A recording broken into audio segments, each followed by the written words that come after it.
دو بہنوں کا جادوئی سفر۔ عشا اور عنایا دو بہنیں رنگ برنگی دنیا کی شوقین تھیں۔ عشا بلند آسمانوں کی طرح بلند خیالوں والی، ہمیشہ نئے تجربات کے لیے تیار رہتی تھی۔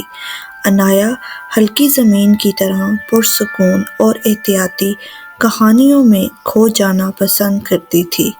ایک دن ان کی نانی نے انہیں ایک جادوئی انگوٹھی دی جو کہانیوں کو حقیقت میں بدل سکتی تھی۔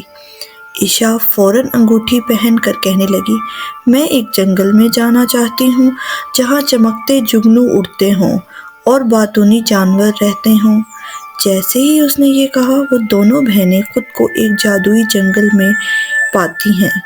گھومتے ستاروں سے جگمگاتے جگنو رنگ برنگے پھولوں پر بیٹھے ہیں اور ایک چالاک لومڑی ان سے بات کرنے آتی ہے۔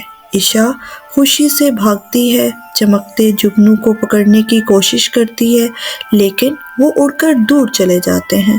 لومڑی مسکراتی ہے اور کہتی ہے، جگنو خوشی کی روشنی دیتے ہیں، انہیں زبردستی پکڑا نہیں جا سکتا۔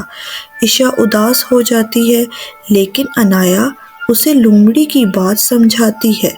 وہ دونوں آہستہ سے چلتی ہیں، جگنو کو دیکھتی ہیں اور ان کی روشنی سے مسحور ہو جاتی ہیں۔ پھر عشا کہتی ہے، میں ایک زیر سمندر کی دنیا دیکھنا چاہتی ہوں جہاں مچھلیاں بات کرتی ہیں اور سمندری قلعے ہیں۔ انگوٹھی کی چمک سے وہ زیر سمندر پہنچ جاتی ہیں۔